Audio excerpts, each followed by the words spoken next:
우리가 처음 본문을 살필 때에도 성경은 언제나 우리에게 명확하게 말씀해 주고 있습니다.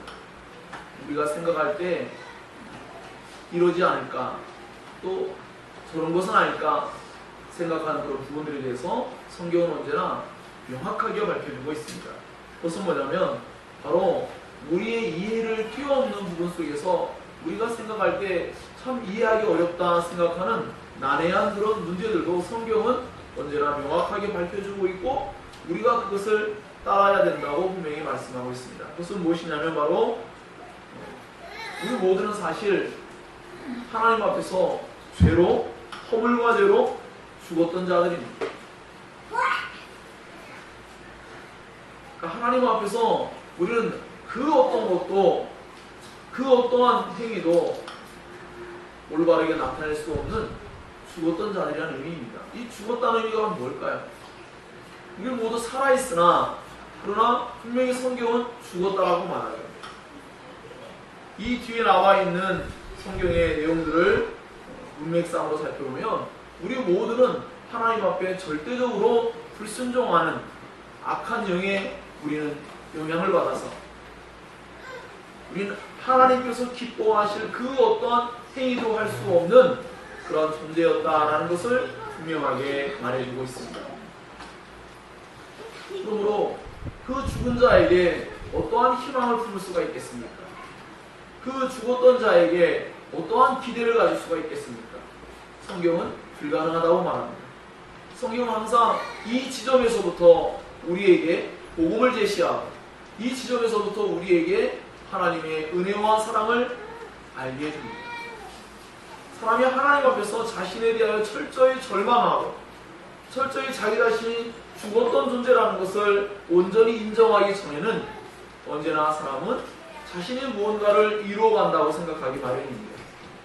그러나 성경은 철저하게 이것을 거부하고 언제나 우리의 이성을 완전히 굴복시키는 그 일을 하나님의 은혜 속에서 주어지지 않게 되면 결국은 아무리 사람들이 노력을 기울인다 해도 그리고 이 말씀을 믿음으로써 받아들이지 않는다면 이미 출발이 되지 않은 것이죠.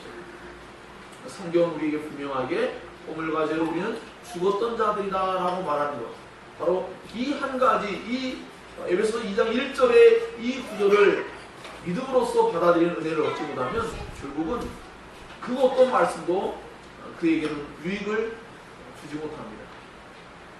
그것은 도리어 해가 될 수 있습니다. 왜냐하면 여전히 그러한 하나님 말씀을 인정하지 아니함으로 인해서 자기 스스로가 무언가를 할 수 있다고 여기기 때문에 그는 아직도 자기가 죽지 않았다고 믿기 때문에 그 말은 무엇을 의미합니까? 성경 말씀을 거부하는 거죠. 성경의 말씀 속에 분명히 우리가 죽었다고 말할 때 이 죽음은 영적인 죽음이요, 도덕적인 죽음이요, 윤리적인 죽음이에요. 근데 이 죽음을 인정하지 않게 되면 결국은 그 어떤 신앙에 있어서 하나님의 말씀들을 인정하면서 따를 수 있을까요? 모든 것이 불분명하고 불명확하면 또 그것은 결국은 불순종으로 연결될 수밖에 없는 그러한 원리가 있다라는 것을 우리가 인정하지 않을 수 없습니다. 그래서 이렇게 에베소서 2장 1절에서 허물과 죄로 죽었다라는 것을 온전히 인정할 때 비로소 우리는 예수 그리스도께서 우리를 살리셨다라는 개념을 이해할 수 있는 거죠. 2장 1절의 한 구절만 가지고 우리는 복음의 모든 것을 정말 거의 핵심적으로 요약해서 우리는 알 수 있습니다. 그는 누구입니까? 그는 그리스도이십니다. 그리스도께서 이 땅에 오신 것은 무엇입니까? 우리가 죽어있기 때문에 죽어있는 우리를 살리러 오신 것이죠. 그는 자신의 죽음으로써 우리를 살리기 위해서 오셨는데 사람이 난 죽지 않았다 라고 말한다면 예수님이 행하신 그 구원의 사역의 진정한 의미는 사라지게 되는 것이죠. 그것은 결코 은혜가 될 수도 없고 그것은 사랑이 될 수도 없습니다. 왜냐하면 우리가 할 수 있는데 예수님 오셔서 그냥 해준 것에 불과해요. 그러나 성경은 그렇게 말하지 않습니다. 절대로 우리가 할 수 없는 그것을 하나님께서 이루시고자 이 땅에 오신 거죠. 즉, 부처 말씀드리지만 예수님의 성육신은 이 땅에서 어떤 인간도 할 수 없기에 또 다른 유형의 한 인간이 우리에게 오셔서 그 일을 이루셔야만 했죠. 그것은 바로 하나님이 인간이 되신 것이었습니다. 그것은 이미 창세기 3장 15절에 예고된 바와 같이 여자의 후손으로 나셔서 율법 아래에 나셔서 때가 참에 그 일을 이루시는 그 일이 예수님을 믿을 때 그 믿음의 역사 가운데 이제 각 사람에게 경험되지만 실제적으로 예수님이 승리하신 그 1세기 당시에 이루어진 일이죠. 그러므로 예수께서 이 땅에 오신 것은 허물과 죄로 죽었던 자들 살리러 오셨다는 것이죠. 그러므로 우리는 에베소 2장 1절에 있는 이 말씀을 본질적으로 우리가 온전히 인정하느냐 인정하지 아니하느냐 이 여부에 따라서 예수께서 행하신 일이 은혜와 사랑이요 둘의 전적인 구원의 역사인가를 인정하느냐 인정하지 아니하느냐 여부에 달려있다는 것입니다. 성경은 우리에게 불분명하게 말하지 않는다고 말씀드렸습니다. 성경 분명히 예수께서 우리를 살리러 오셨는데 왜 살리러 오셨느냐? 우리가 허물과 죄로 죽었던 자들이기 때문입니다. 죽어갈까봐 지금 죽어가고 있는 중에 구조하러 오신 것이 아니라 이미 죽었던 자들인데 그분이 자신의 죽음을 통하여 우리의 죽음을 대신하심으로써 우리를 다시 살려내는 역사를 이루어내셨다라고 성경이 말하고 있습니다. 그러므로 이것은 절대적으로 인간 스스로가 어떤 거에도 기여할 수 없고 어떠한 공로도 어떠한 행위도 나타낼 수 없는 일이었습니다. 시체는 그 어떤 것도 행위를 나타낼 수가 없죠. 의도를 품을 수가 없습니다. 성경이 이것을 철저히 차단합니다. 그래서 앞에서 예정에 관한 부분에서 말씀할 때는 창세 전에 우리 그리스도 예수 안에서 예정했대요. 그러니까 우리의 이성을 완전히 뛰어넘는 말씀들이에요.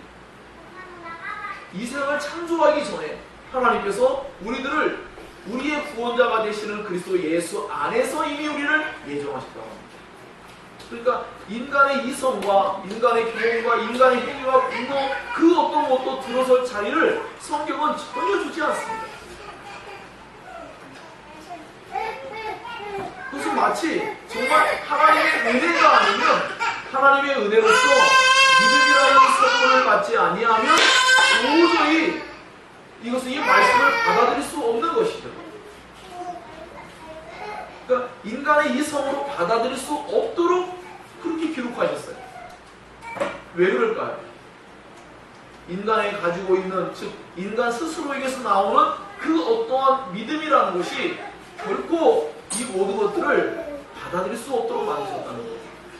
그래서 무엇이냐면 하나님의 절대적인 은혜가 없이는 하나님의 절대적인 은혜의 선물로서의 그 믿음이 주어지지 않으면 이러한 말씀들은 도저히 받아들일 수 없는 것들입니다.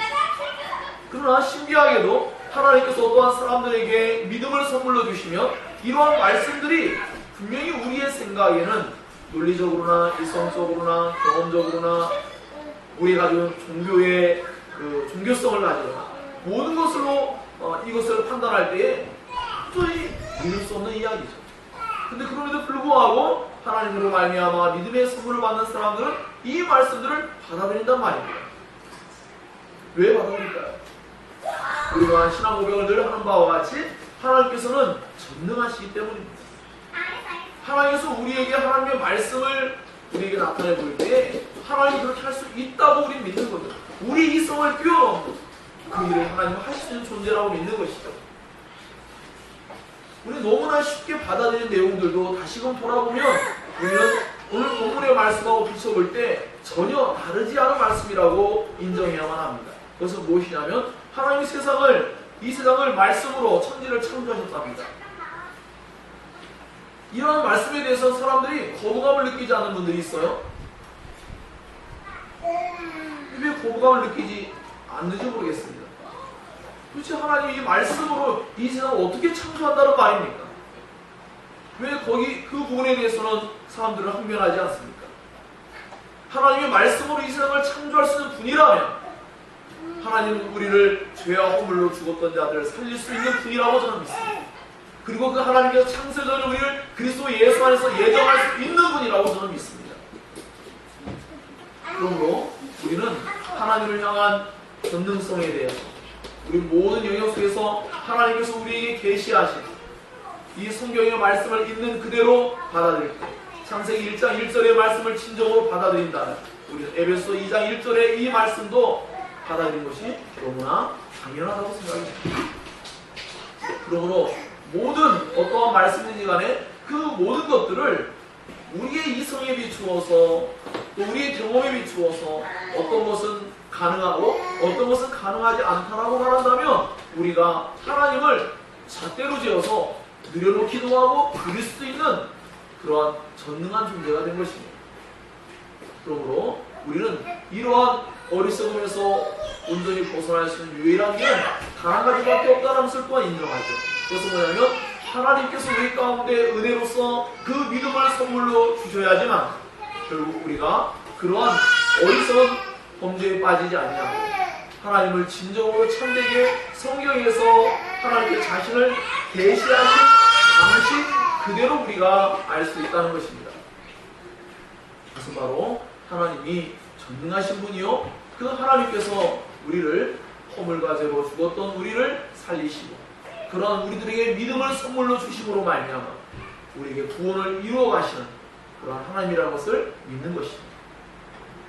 그러므로 사도 바울은 바로 허물과 죄로 죽었던 그때 그 모습을 이제 우리에게 상세하게 묘사해주고 있습니다. 그러면 그 허물과 죄로 죽었던 그때의 모습이 어떠하냐라고 했더니 2절에 보니까 또 2절과 3절에 보니까 그때 너희는 그 가운데에서 행하여 이 세상 풍조를 따르고 공중의 권세 잡은 자를 따랐으니 곧 지금 불순종의 아들들 가운데 역사하는 영이라 그랬습니다. 네. 모든 사람들이 다 이 세상에 살아가는 방식을 따르지 결코 하나님의 제시하신 방식을 따르지 않는다는 것을 분명하게 말해주고 있습니다. 이 세의 공중의 권세를 잡은 자가 누구니까? 악한 마귀입니다. 그 악한 마귀가 끊임없이 하나님께 불순종하도록 사람들을 계속해서 부추기고 있습니다. 이 세상에서 하나님의 뜻을 대적하고 불순종하는 모든 사람들은 결국 공중의 권세 잡은 자, 그 악한 영의 영향 아래에 있다는 것을 성경은 우리에게 밝혀주고 있습니다. 그렇다면 우리 역시 그 범죄에서 벗어났을까요? 그렇지 않다라고 성경은 우리에게 말해주고 있습니다. 즉 앞전에 이미 말씀한 바와 같이 2장 1절에 말씀하지 허물과 죄로 죽어있던 자들은 모두가 다 한결같이 공중의 권세 잡은 자, 그 불순종하게 만드는 그 악한 영의 역사 가운데 모두가 포함되어 있다는 것을 우리는 인정해야만 하는 것이죠. 그래서 사도 바울은 우리도라는 표를 써서 자기 자신도 과거에 그런 존재였다는 것을 인정합니다. 전에는 우리도 다 그 가운데에서 우리의 육체의 욕심을 따라 지내며 육체와 마음이 원하는 것을 하여 다른 이들과 같이 본질상 진노의 자녀였다라고 말합니다. 지금은 하나님의 복되신 은혜로 말미암아 구원 얻는 믿음을 선물로 받고 그 은혜로 말미암아 삶을 살고 있지만 과거에는 어땠다는 것입니까? 과거에는 똑같이 본질상 진노의 자녀였고 우리 육체의 욕심을 따라 살았고 또 우리 육체의 마음이 원하는 것을 했다는 것입니다. 즉 하나님께서 원하시는 것, 하나님의 기준으로 제시되어진 어떤 것도 하려고 하지 않았고 언제나 본질상 자기가 원하는 것을 한 것이죠. 언제나 육체를 위한 일을 하였지 그 영혼이 진정으로 원하는 바를 할 수 없는 그러한 영적으로 무기력한 존재였다라는 것을 분명하게 밝혀주고 있습니다. 그래서 앞에서 말씀드린 것과 같이 허물과 죄로 죽었던 자들, 그들은 어떠한 상태에 있느냐 했더니 2절과 3절 가운데 있는 것처럼 언제나 하나님께 불순종하는 자들입니다. 이 세상의 풍조를 따르는 자들이지 하나님의 말씀의 뜻을 따라 살고자 하는 자들도 아니며 또한 그 마음의 중심에서 언제나 자기의 육체가 원하는 바대로 그 영혼 안에서 하나님을 향한 갈망이나 하나님을 통한 구원의 은혜를 얻거나 이런 것을 희망하지 아니하고 그 육체가 요구하는 바 세상에 있는 수많은 죄악들을 탐닉하면서 그렇게 살 수밖에 없는 존재였다라는 것을 성경에서 분명히 밝혀주고 있습니다. 그래서 그 육체와 마음이 원하는 모든 것들은 언제나 무엇으로 귀결되느냐 했더니 본질상 진노의 자녀다. 즉 창세기 같이 이미 태어나기 전부터 이미 죄 가운데 태어나며 태어나서부터도 언제나 하나님 앞에 늘 악한 것을 계획하고 생각하는 그런 존재였다라는 것을 말하고 있습니다. 즉 하나님 앞에 심판 외에는 그 어떤 것도 남겨져 있지 않은 본질적으로 하나님의 그 심판과 형벌의 대상이었다라는 것을 우리에게 밝혀주고 있습니다. 그러므로 하나님의 절대적인 구원의 은혜를 얻지 않은 모든 사람들은 본질적으로 모두가 다 심판의 대상이다라는 것을 우리에게 밝혀주고 있습니다. 모두가 그랬다는 것이죠. 가난한 사람도 빼놓을 수가 없는 것입니다. 그래서 R.C. 스프링 교수님은 그런 이야기도 하십니다. 정말 하나님께서 얼마든지 이 모든 것을 결정지을 수 있다는 것이죠. 모든 사람을 심판하는 것도 하나님 결정지을 수 있고요. 어떠한 일부분의 사람들을 예정하셔서 구원하는 것도 하나님 결정할 수 있고요. 어떠한 사람들을 심판하기로 작정한 것도 하나님 본인이 자유로운 의지 가운데 결정할 수 있는 것이죠. 그리고 이 모든 것들은 우리 입장에서 이해하기 어려울지 모르지만 하나님 입장에서는 가장 선한 행위를 한 것입니다. 하나님의 사랑과 공의를 완전히 만족시키는 그런 행위를 나타내신 것입니다.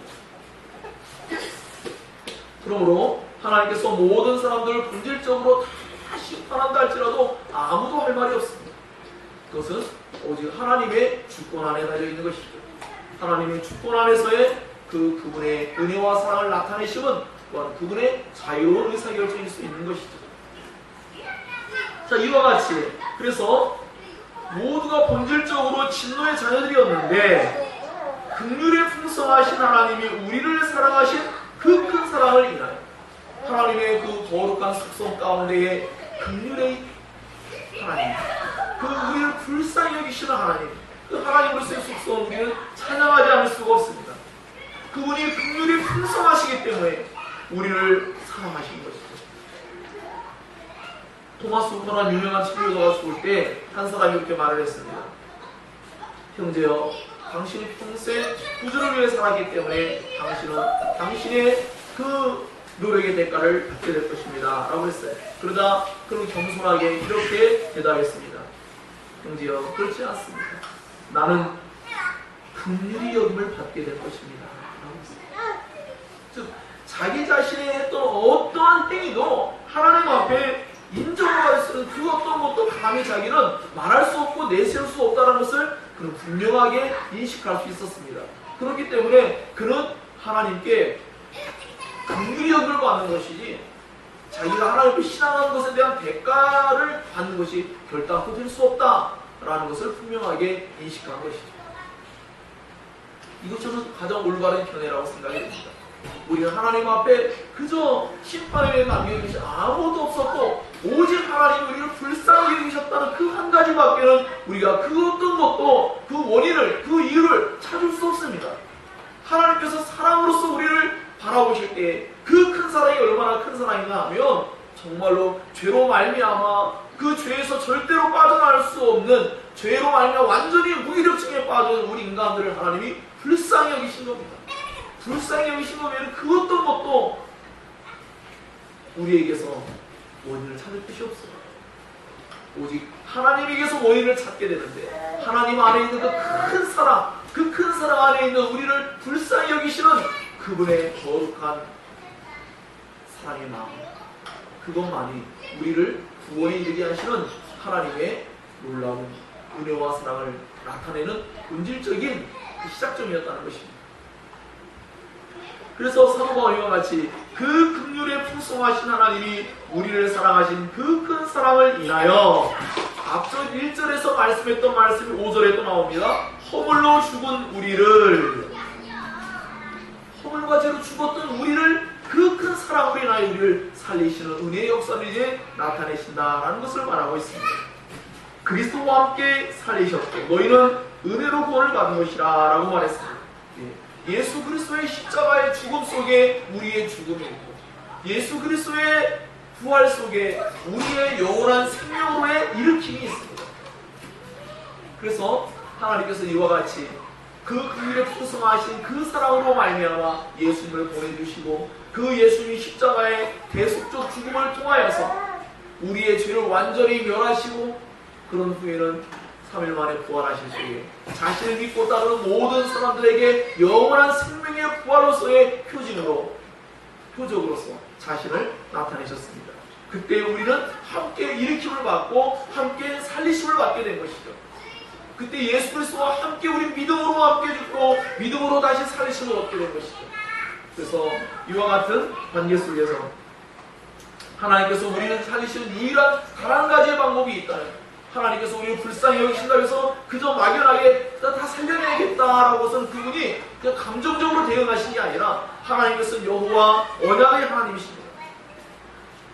예수 그리스도를 우리에게 보내주시기로 약속하셨고, 그 예수 그리스도가 때가 참에 이 땅에 오셨고, 그 예수 그리스도께서 십자가에 못 박혀 죽으심을 통한 그 하나님의 사랑을 참되게 나타내 보여주고요, 죄에 대한 철저한 심판과 응징이 있을 것을 나타내 보이신 후에 그 예수 그리스도를 통하여 우리를 예정하신 것처럼 그 예수 그리스도 안에서 우리를 구원하기로 작정하시고 그 예수 그리스도와 함께 그들을 살리시는 일을 일으키는 것입니다. 그래서 우리는 하나님의 절대적인 은혜로서 구원을 얻는 자가 되었습니다. 그래서 함께 그리스도와 함께 살리심으로 말미암아 우리 죽어서 놀부러진 시체인데 다시 일으킴을 받는 그러한 은혜를 얻게 되었죠. 어디까지 일으킴을 받습니까? 하늘에까지입니다. 그리스도 예수 안에 있다면 그리스도 예수께서 부활하고 승천하신 것처럼 우리 모두는, 예수 그리스도를 믿는 모든 사람들 그리스도와 함께 하늘의 그 영광스러운 보좌에 그 자리 가운데로 나아갔다는 것을 성경이 우리에게 말씀해 주고 있습니다. 이것은 정말 우리의 이성으로 아까도 말씀드렸지만 도저히 이해할 수 없는 부분이에요. 그러나 우리가 2장 1절을 진정으로 믿고 있다면 여기에 기록되어 있는 2장 6절의 이 말씀도 우리는 온전히 받아들여야 하는 것이죠. 무엇입니까? 예수 그리스도와 함께 살리심을 받고 일으킴을 받고 하늘에, 예수 그리스도와 함께 하늘에 안침을 받았다. 그 영광스러운 자리에 이미 우리가 들어가 있다는 것을 성경이 말해주고 있습니다. 그러니까 이것을 다시 표현하면 예수 그리스도를 참되게 믿음으로 말미암아 구원에 이르는 사람들은 현재 영생을 얻은 자들이었습니다. 영생을 이미 소유한 자가 되었고 그 영생을 소유한 것을 현재 이 한 번은 죽어야 될 이 육체가 죽음을 통하여서 영원히 죽지 아니할 육체를 덧입고 그 영원한 생명을 참되게 누리는 영광스러운 때가 우리에게 남겨져 있다라는 것을 우리에게 말씀해 주고 있는 것입니다. 그러므로 우리 요한계시록을 배울 때도 이미 말씀을 나눠봐 같이 우리 이미 승리한 교회로서, 승리한 하나님의 구원받은 백성들로서 이 땅에서의 영광스러운 싸움을, 지상에 전투하는 교회로서의 싸움을 하고 있다라는 것을 우리가 인정한 바가 있습니다. 그와 같이 우리는 함께 그리스도와 함께 그리스도 예수 안에서 함께 하늘에 안침받은 존재라는 것을 우리가 받아들일 때 우리의 마음이 얼마나 큰 기쁨이 주어집니까? 예, 이미 우리는 하늘나라에 이미 앉혀진 바 되었대. 하나님 이렇게 이 모든 것을 특정적으로 말씀해 주고 있어요. 우리가 저번에 성경 공부 시간하고 말씀을 나누고 있는데 하나님 앞에 시간 개념이 우리 속에는 역사적으로 직선의 한 선으로 이렇게 되어져 있지만 하나님 앞에는 그렇지가 않죠. 그리고 하나님은 영원 전부터 영원까지 존재하는 분이기 때문에 우리가 생각할 때의 그 시간은 매우 예수님께서 2000년 전이잖아요. 이게 긴 것 같죠. 그러나 영원이라는 시간 속에는 정말 점에도 되지 않을 만큼 지금 바로 예수께서 딱 십자가에 못 박혔는데 바로 주님이 지금 승천하셨어요. 바로 오신 것과 다름없는 역사의 시간을 이해할 필요가 있습니다. 그래서 그 주님이 함께 우리를 바로 앉히신 것과 같이 동일하게 여겨야 될 것을 우리에게 성경은 말해주고 있습니다. 자, 그래서 우리가 그리스도 예수 안에서 언제나 그리스도 예수 안에서 모든 것을 우리가 새롭게 하고 모든 것을 우리가 얻게 되었고 모든 것을 누릴 수 있게 되었습니다. 그 사도 바울은 끊임없이 그리스도, 우리의 구원자 되신 예수 그리스도 그분 안에서 우리에게 그 자비하심을 나타낼 때에 그 은혜의 지극히 풍성함을 오는 여러 세대에 나타내려 하시리라 라고 말했습니다. 하나님의 은혜가 얼마나 풍성한지 오고 오는 모든 여러 세대 가운데에서 그 은혜를 나타내려고 우리 같은 죄인들, 오늘같이 우리와 같은 죄인들을 구원하기로 작정한 것이죠.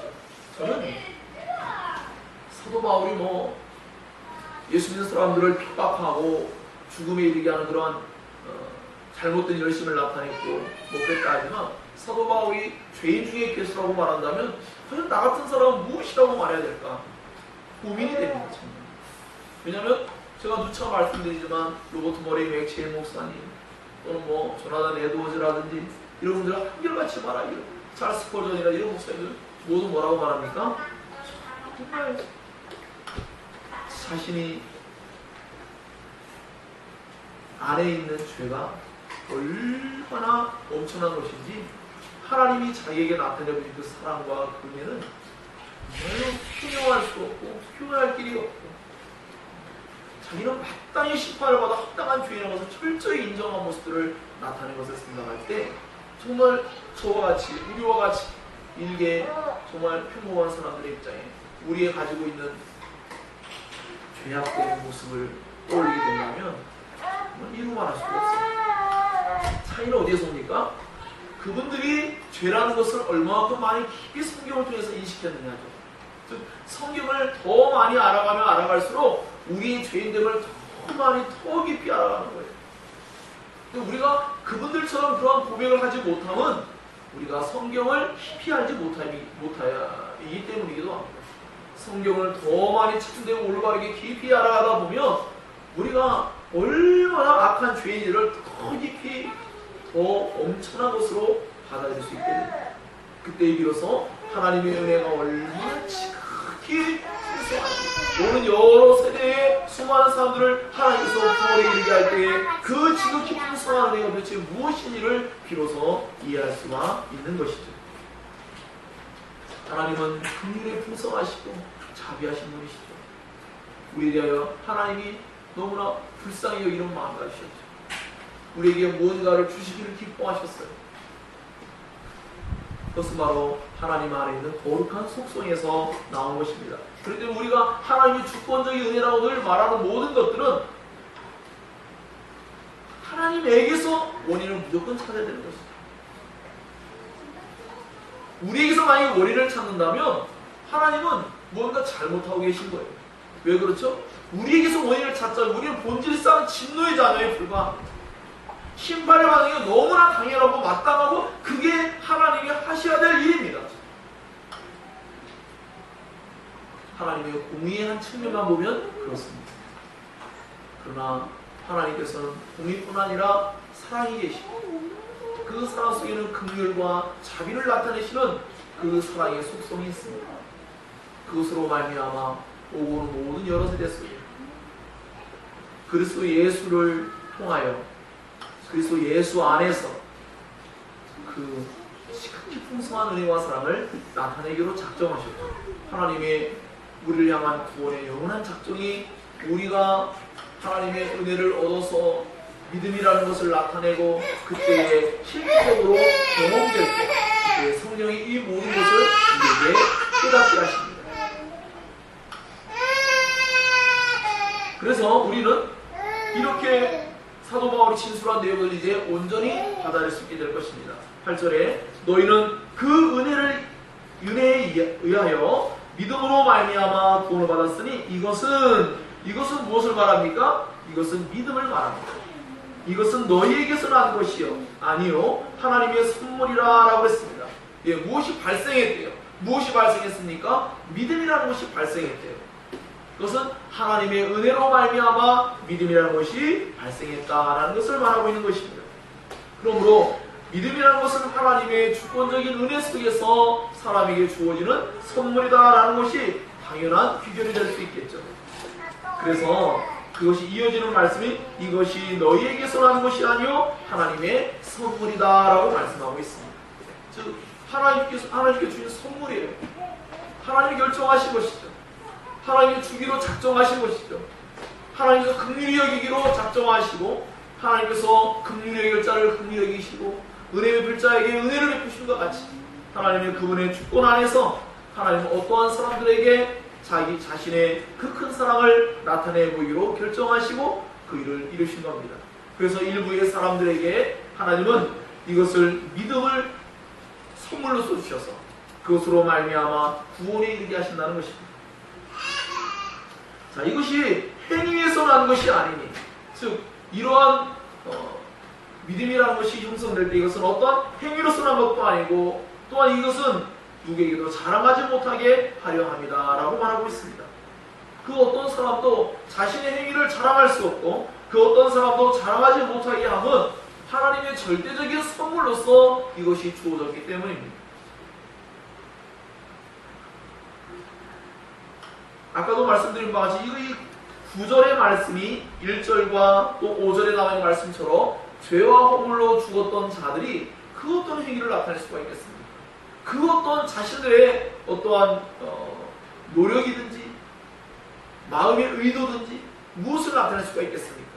그들은 모두 한결같이 세상의 풍조를 따를 뿐이요 불순종을 일삼을 뿐이요 자기의 육체와 욕심을 따라 살 뿐이지 결코 하나님께서 원하시는 그것을 진정으로 추구하고 그것을 진정으로 획득하려고 얻으려고 그 어떠한 모습을 나타낼 수가 없는 것입니다. 그래서 하나님 앞에 구원 얻는 믿음을 얻게 된 것은 하나님의 절대적인 선물이라는 것을 깨닫게 하심으로 말미암아 우리 인간이 어떤 행위도 자랑할 수가 없고 그것을 결코 자신의 것들이라고 말할 수가 없는 것입니다. 그래서 앞서 말씀드린 바와 같이 예정 속에 하나님이 창세전에 그리스도 예수 안에서 우리 예정했다는 그 시간적인 개념을 우리에게 갖다 준 것은 절대로 인간이 그 범주 안에서 어떠한 것을 나타낼 수 없는 그 시간의 범주를 말씀하시고 그리고 이것을 우리의 실제적으로 경험되게 할 때에 이와 같이 우리 인간의 어떠한 행위로서나 그것을 가지고 자랑할 수 있는 것이거나 한 것이 아니라 우리 인간에 의해서 발생한 것이 아니라 하나님에 의해서 발생된 것이라는 것을 분명하게 나타내고 있는 것입니다. 우리는 그가 만드신 바라 그리스도 예수 안에서 선한 일을 위하여 지으심을 받았다라고 말했습니다. 자, 무엇을 의미합니까? 우리는 새로운 창조물로 다시금 만든 바 되어졌어요. 그리스도 예수 안에서 우리가 그 믿음을 소유하게 될 때에 이것은 중생할 때에 주어지는 하나님께서 우리에게 주어주신 그 놀라운 은혜의 선물이죠. 그때에 우리는 새로운 피조물이 되었습니다. 우리 이제 다른 삶을 살게 되었죠. 어떤 삶입니까? 앞서 말할 때에는 불순종의 아들들 가운데 악한 영들의 그 역사 가운데 그것을 우리는 그 지배 아래 있었고 그 영향력 아래에서 도저히 헤어날 수 없는 입장 속에 놓여 있었습니다. 어떠한 선한 일도 추구하기에 참되게 부족하였고 그것을 온전히 이룰 수도 없었고 그저 자기의 육체의 욕심을 따라 사는 것 외에는 아무것도 할 게 없는 우리들에게 하나님이 어떤 선한 일을 이루시기 위해서 우리를 새로운 피조물로서 만드신 바 되었다라고 말하고 있습니다. 그리스도 예수 안에서 우리를 새로운 창조물로 새로운 피조물로 우리를 새롭게 창조하셨다라고 성경은 말하고 있습니다.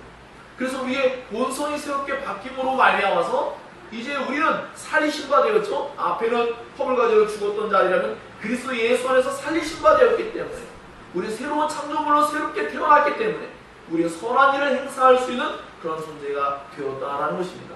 그래서 그리스도 예수 안에서 하나님으로 말미암아 구원 얻는 믿음을 은혜로서 선물로서 받은 사람들은 새로운 창조물로서 새로운 피조물로서 하나님의 행하신 선한 일을 세상 가운데 나타낸 자로 부름을 받은 것입니다.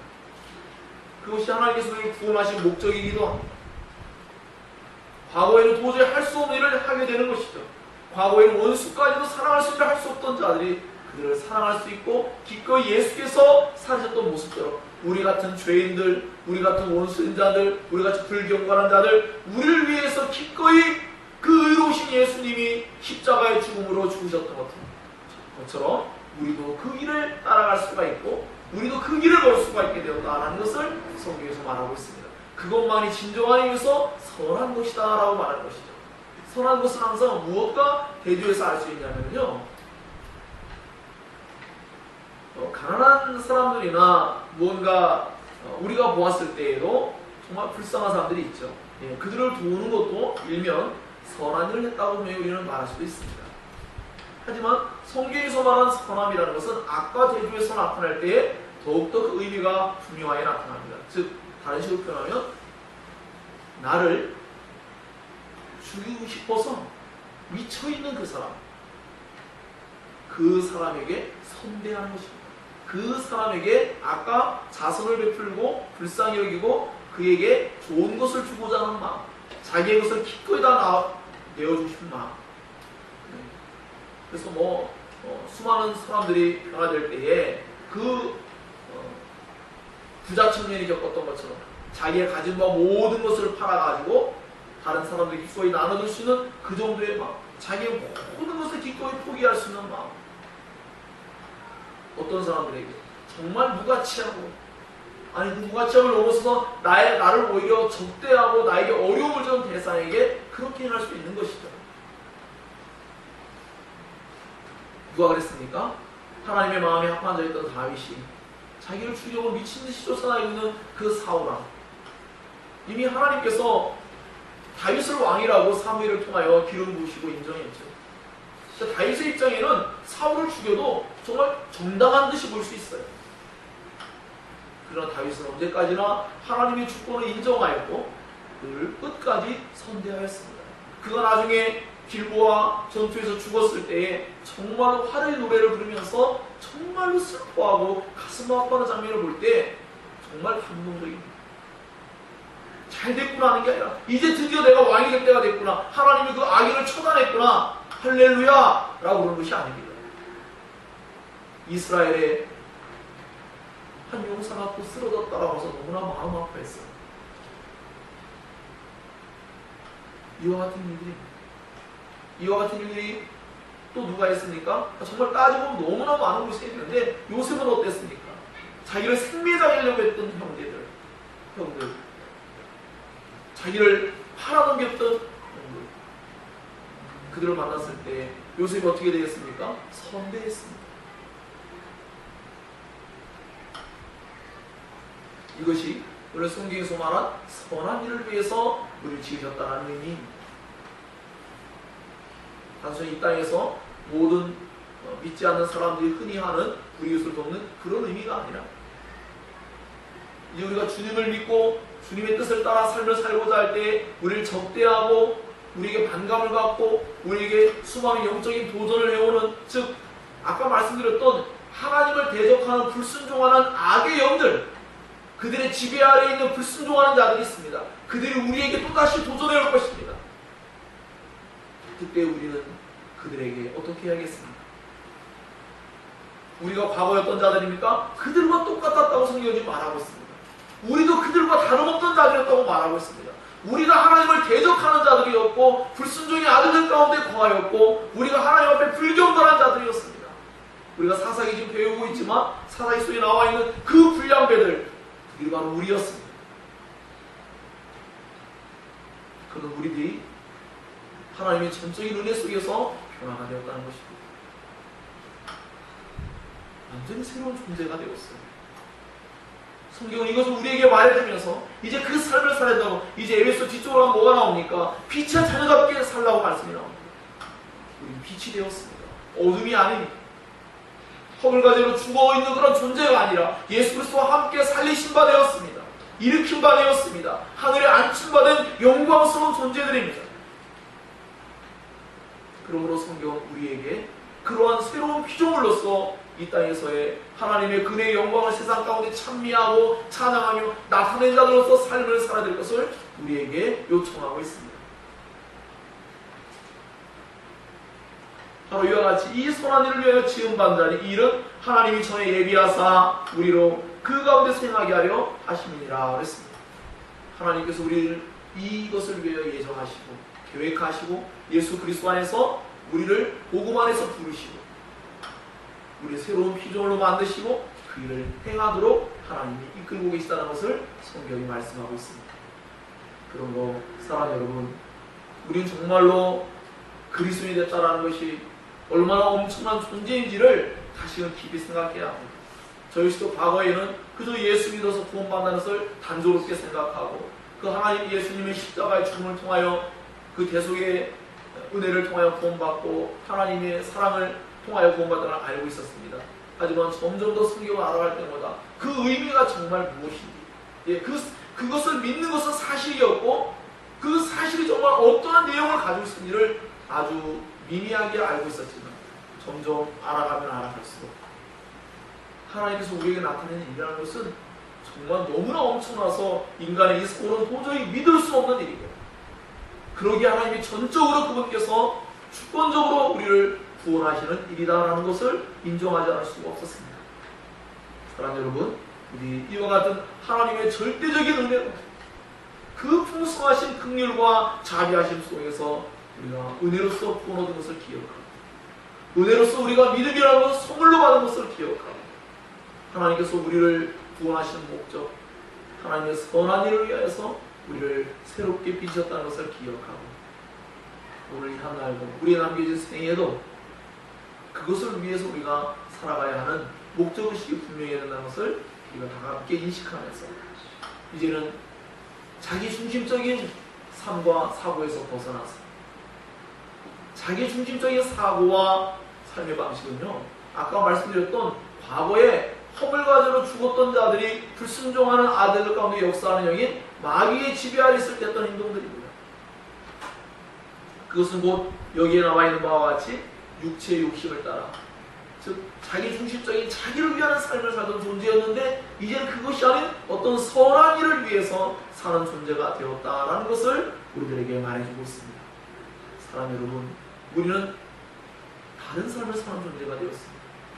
그리고 이 일은 우리 스스로 할 수 없기에 또다시 그 일을 하게 하시고자 또 다른 보혜사 파라클레토스이신 성령을 보내심으로 말미암아 믿는 자의 심령 가운데 내주하시며 함께 하시며 그 일을 이루어 가시는 성령님으로 말미암아 우리는 그 삶을 살게 될 것입니다. 그 삶으로 부르시고 그 삶을 살게 하시는 하나님의 은혜, 이 은혜에 감사하는 우리가 되어야 할 줄로 믿습니다. 그렇지 않다면 우리가 어떻게 살았을까요? 하나님의 이와 같은 전적인 은혜가 아니었다면 우리는 앞전에 나와 있는 에베소 2장 1절 이하의 쭉 말씀 5절까지의 말씀 속에 있는 그러한 어리석고 추하고 더러우며 부끄러운 하나님의 심판받을 그러한 삶 외에는 그 어떤 것도 우리는 살 것이 없는, 그래서 결국 하나님의 심판을 받을 때 너무나 당연하게 우리는 정말로 고개를 끄덕일 수밖에 없는 입장에 놓이게 되었을 것입니다.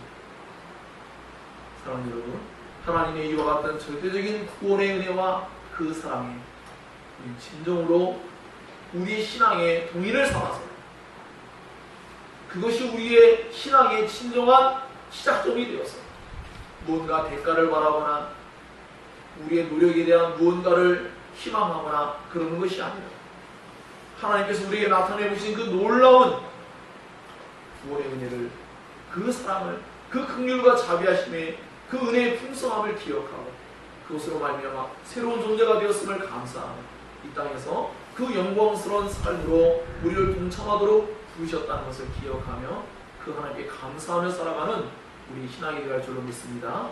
기도하겠습니다. 그런 말씀을 기억하고 함께 그 말씀을 붙잡고 하나님 앞에 우리의 이성을 하나님 말씀에 굴복시키고 하나님 말씀을 온전히 믿음으로 받아들일 때 여러분 안에 그 놀라운 구원의 기쁨이, 감격이, 그리고 그 삶을 살고자 하는 거룩한 열정이 우리 안에 주어질 것이라고 믿습니다. 기도하겠습니다.